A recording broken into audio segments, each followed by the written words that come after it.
Welcome back to Hardware Unboxed. Today I'm going to try something new. The plan is to review feedback given by you guys, the viewers, on a recent video, and as a guinea pig episode to what could potentially become a semi-regular series, I've chosen the How Much RAM Do Gamers Need video from a little over a week ago. So the idea isn't to call people out or anything like that, although I'm sure there will be the odd funny comment here and there that we can address.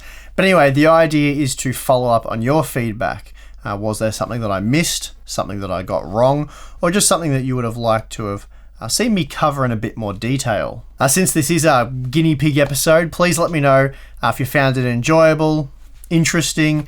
Just do that in the comment section below.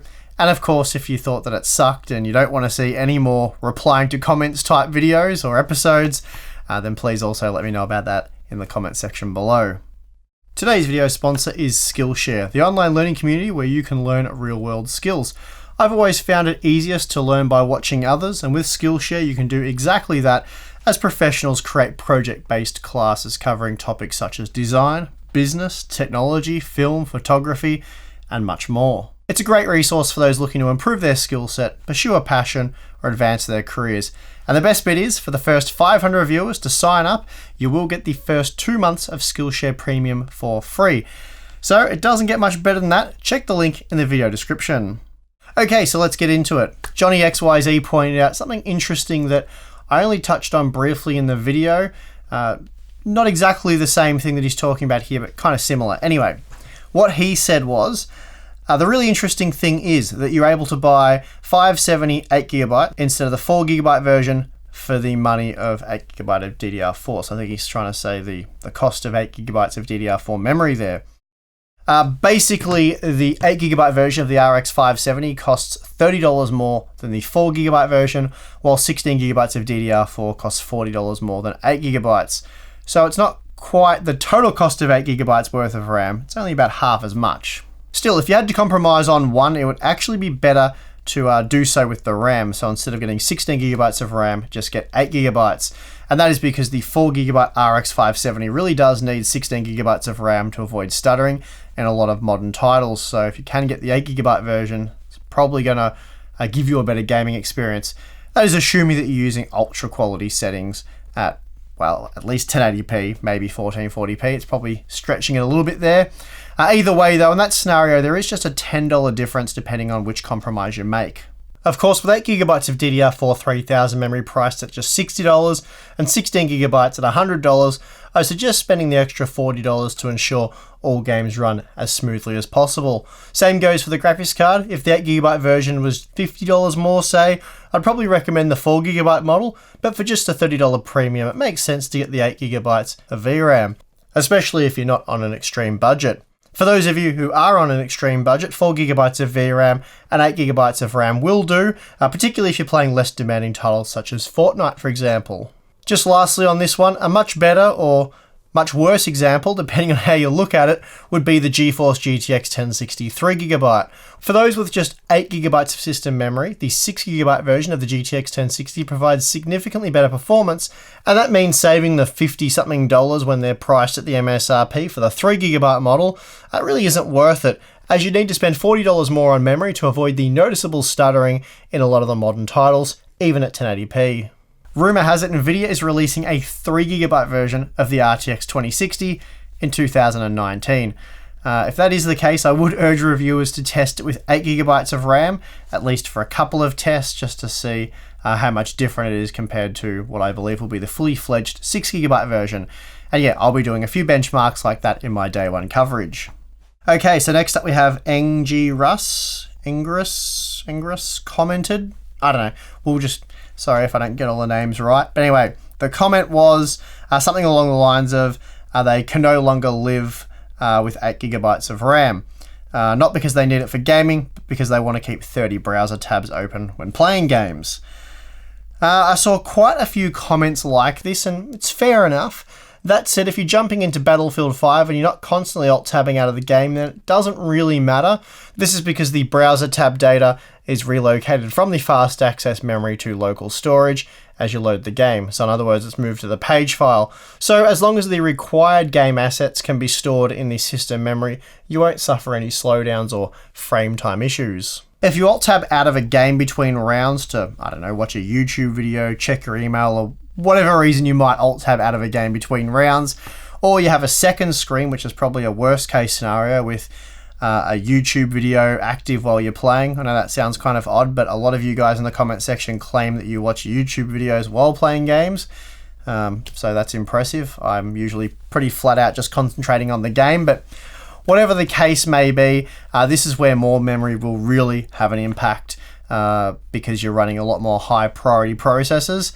So if you don't have enough memory when you Alt-Tab, so forget about the second monitor for a moment, when you Alt-Tab out of the game, the system will be very sluggish and somewhat unresponsive while it reshuffles things in and out of the memory. So when you Alt-Tab, it'll prioritize your browser again because you're using that. And then when you jump back in the game, it'll be much slower to do that. And in extreme cases, the game might crash, but usually it's just quite slow. So you'll be presented with a black screen for a longer period of time than you would be otherwise with enough memory, and then you can get on with the gaming. And even then, the gaming will probably be a bit choppy for the first 30 to 60 seconds. User Z4V3K came at the internet browser thing from a bit of a different angle, claiming that the conditions that I tested with were unrealistic as gamers close all that stuff before gaming. And I suppose, again, well, fair enough.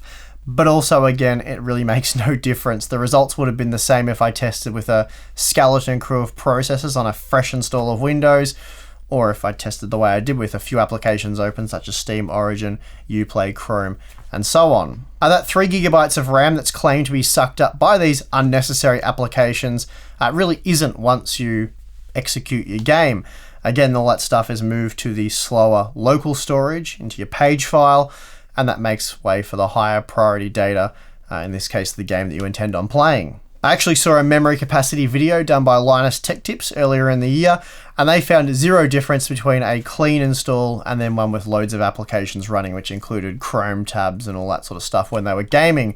So while I get where you're coming at, and I agree with some of the points you made, I do strongly disagree that the video was misleading or unrealistic in any way because of the reasons that I just described. If I had disabled the Windows page file, then yeah, you might have a point.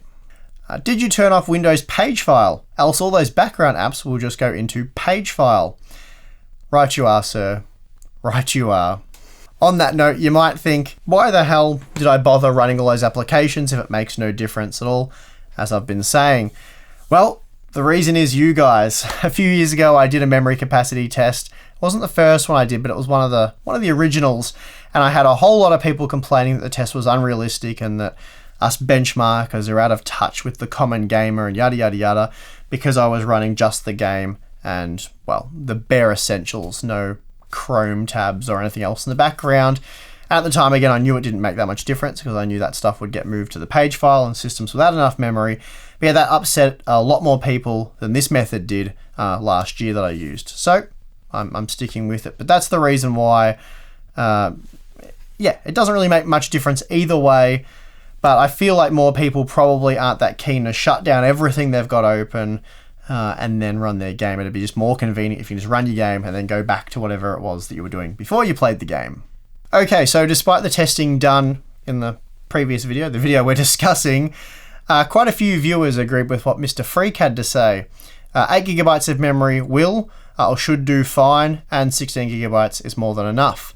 Mr. Freak did say that it's important not to run memory in a single channel mode, and well, I couldn't agree more with that. As for the comments on memory capacity, again, most titles will work just fine with 8 GB of RAM, and we discussed what those titles would be in the video in question. But there are a number of modern AAA titles where you will see frame stuttering if you only have 8 GB of memory, and we saw with 16 GB, all that sort of stuttering did go away. So it's, in my opinion, if you're playing modern games, 16 GB really should be the minimal configuration that you want to use there. And that's very true for titles such as Battlefield 5 or Shadow of the Tomb Raider, for example. So nothing really wrong with this comment. Just don't assume that 8 GB should do the job for modern titles, because for some of them, it's simply not enough. I noticed that quite a few people requested that I look into single versus dual channel memory performance for games, and a lot of the requests wanted me to look at both AMD and Intel CPUs. I really like this idea, so that's something I'll make happen probably in January, and I'll cover as many hardware configurations as, well, humanly possible. The outcome will definitely be always run in dual channel, so there'll be no big surprises there, but it would be nice to see where dual channel has a real advantage over single channel. So where it makes the biggest difference, what sort of games, what sort of settings, all that kind of stuff. So yeah, I'll do that one soon. Here we go. Finally, a serious comment from none other than Jarrod of Jarrods Tech. He hit us with a classic one-liner. I think this was the most upvoted comment on my video that took me weeks of work. The human eye can't see more than 9.3 gigabytes of memory. Classic Jarrod. If you guys aren't familiar with Jarrod and, well, his channel, Jarrods Tech, be sure to check that out. I'll put a link in the video description. Jarrod will probably comment on this video as well, and it'll probably be the most upvoted comment for reasons unknown. But yeah, go check out his channel. He does a great job of checking out a whole lot of tech. He mostly focuses on gaming laptops, some really good laptop coverage there. So if you're interested in gaming laptops, then yeah, you definitely want to be subscribed to Jarrod. And if I haven't said it already, he is a fellow Aussie YouTuber. Okay, so I'm not going to read out any individual comments here because there was a whole barrage of them. So yeah, I'm just going to get into it with this one. 12 gigabytes of RAM. Now, last year's memory capacity video was littered with comments asking why I didn't test with the best bang for your buck memory configuration, 12 gigabytes. Now, I didn't address the 12 gigabyte capacity thing in the 2018 version. I foolishly just assumed that most had cottoned on by now, but yeah, I was wrong on that one. So yeah, once again, the most heavily commented subject was 12 gigabytes of RAM. Why didn't I test with it? It's the best. 16 gigabytes is overkill. Get 12, so on and so forth. In short, you can't, or well, I shouldn't say can't. In short, you really shouldn't use 12 gigabytes of memory on a platform using DDR4 memory. Firstly, you can't buy and have never been able to buy 2 gigabyte DDR4 memory modules. They simply don't exist. So you can't have two 4 gigabyte modules with two 2 gigabyte modules for a dual channel 12 gigabyte configuration. That was certainly possible with DDR3, but not with DDR4. I should also note that triple channel platforms using 3 4 gigabyte modules also commonly had a 12 gigabyte capacity, but that's not possible on dual channel systems unless you want to cripple memory performance. But what about a 4 gigabyte module with an 8 gigabyte module? That's certainly 12 gigabytes. Well, you can do that, but again, I strongly suggest you don't. For Ryzen owners, this will seriously cripple performance, but even those using an Intel platform, you'll be throwing away quite a bit of performance. Intel offers a flex mode that allows a 4 and 8 gigabyte module, for example, to still run in dual channel. Basically, you get 4 gigabytes from each module running in dual channel, with the odd 4 gigabytes left over running in the single channel mode. Now, admittedly, this is better than single channel operation, but it's nowhere near as good as two 4 gigabyte or two 8 gigabyte modules in dual channel. In other words, two evenly matched sticks. For example, a single 8 gigabyte DDR4 3200 module paired with the 1900K has a read throughput of around 24 gigabytes per second. Then pairing a 4 gigabyte module with an 8 gigabyte module boosts that to around 34 gigabytes per second, so that's not too bad. But two evenly matched modules, so two 4 gigabyte or two 8 gigabyte modules, will allow for a read throughput of 46 gigabytes per second. And that's an additional 35% memory bandwidth, and that doesn't go unnoticed. Actually, depending on the software used, the bandwidth discrepancy can be much larger than that. IDA64, for example, measures the peak bandwidth, and that was the software I used to quote all the numbers that I just did. However, I usually prefer to use Scisoft Sandra's sustained memory bandwidth test, and here the matched modules offered 50% more bandwidth. In short, performance in Battlefield 5 was much worse with 12 gigabytes of memory using the 4 plus 8 configuration compared to two 4 gigabyte modules for an 8 gigabyte capacity. The 0.1% low frame time performance improved by 13% with the matched 4 gigabyte modules. So for the most part, gamers are better off sacrificing memory capacity for bandwidth when it comes to comparing the 8 and 12 gigabyte configurations. There's probably a bit more to it why the performance is a bit lopsided there with the 12 gigabyte configuration. But yeah, I did see similar things in Shadow of the Tomb Raider and Hitman 2, and not as extreme as what was seen in Battlefield 5, but still the 8GB configuration did allow for slightly better, slightly more consistent frame rates. Okay, Cube1VX asked a pretty good question here about benchmarking or testing load screen times. A few people asked this, a few different people. None of the questions or comments were that heavily upvoted by, I suppose, the rest of you. But yeah, there was enough people asking why I didn't test this. So yeah, I thought I would answer that one. So basically the question is why in my memory capacity benchmark video, I didn't measure the time it takes to load games and I suppose load levels with the different memory capacities. And memory capacity will certainly speed up things here, especially for those with applications open in the background that they don't want to close when they play games. Again, this is because all that stuff will be moved from the system memory to your local storage. So the lower priority stuff will be simply moved to the page file. And this means as you load into games, there's a bit of shuffling going on, and yet slows down the process. The reason I haven't done this testing is because while memory does have an impact, things such as local storage and even the processor impact load times far more. Still, this is something that I can look into in future versions, especially if a lot more of you want to see this happen. So you start commenting, benchmark load times and low level stuff with memory capacity, see what impact that has. Then yeah, that's something I could do in next year's video. And I think that would be something I'd really like to look into if 2019 is another year where 16GB of RAM is, well, it's the sweet spot, 32GB is overkill, and well, it's the same as what we found last year and this year. So if that's the case, then yeah, testing something different might shed some more light on the subject. Okay, so last comment, or at least the last one that I'm going to address. There was well over 1,000 comments, but I picked the more interesting ones, or the ones that were more heavily upvoted, like Jarrods, the I can't see 9.3GB of RAM, whatever that hilarious comment was. Anyway, moving on, we have one from Sawyer. Can you test RAM speed for render applications like Blender? Yeah, in short, yes I can, and I actually am at the moment, so I suppose that's going to make Sawyer quite happy.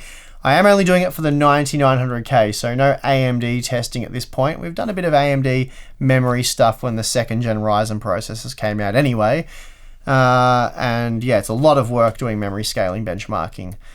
Testing at least, I think it's at least 8 different memory frequencies, and I'm testing quite a few applications and a few games. And I'm also doing some game resolution testing to show where under realistic conditions, memory frequency may not impact performance as much as what we see in a lot of the benchmarks focusing on 1080p or lower.